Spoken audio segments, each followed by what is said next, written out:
1st of September 1939, without a prior declaration of war, Hitler sent his troops into Poland. The Polish army, though providing strong resistance to the invading forces, was quickly overrun by Germany's armored divisions.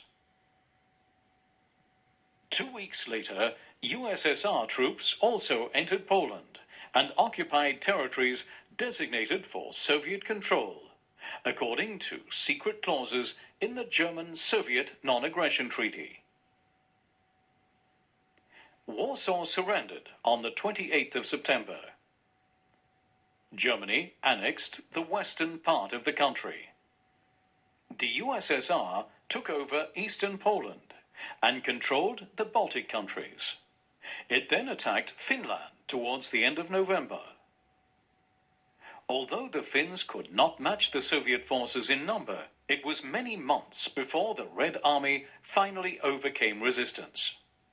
Finland was forced to hand over parts of its territory along its eastern border, and in particular the Karelian Isthmus. In the west, the United Kingdom and France declared war on Germany on the day after the Polish invasion. But both countries waited several months before engaging in war. In April 1940, the Allies decided to send an expeditionary force to Narvik on the Norwegian coast in an attempt to cut the Reich's access to iron ore supplies. This force had to be quickly evacuated by sea, following Germany's lightning strike against Denmark and Norway. On the 10th of May 1940, Germany launched its Great Western Offensive against Belgium and the Netherlands. French and British forces were moved northwards to meet this invasion, but soon found their rear cut off by the German forces marching through the Ardennes. The Dutch army surrendered on the 15th of May, followed by the Belgian army on the 28th of May, while British and French troops had to be evacuated from Dunkirk with great difficulty, having abandoned all their equipment.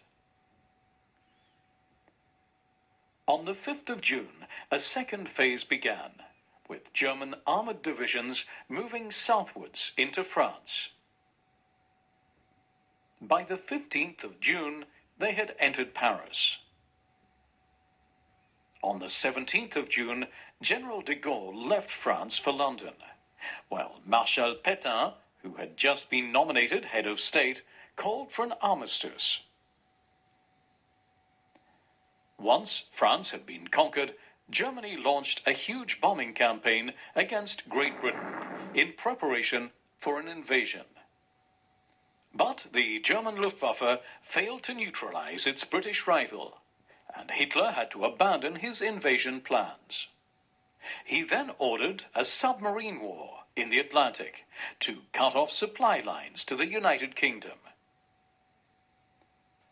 In the autumn, Germany's ally, Italy, extended the conflict into Britain's spheres of influence in the Mediterranean, with attacks on Egypt and Greece. Defeats on both fronts forced Mussolini to call on Hitler for support. In April 1941, the German army occupied Yugoslavia and Greece. Crete was invaded and conquered in May, giving Germany a base for attacking shipping movements in the eastern Mediterranean. In Libya, General Rommel's Afrika Korps recaptured the eastern region of Cyrenaica, but failed to take Tobruk, a deep harbour of strategic importance, from its Australian defenders.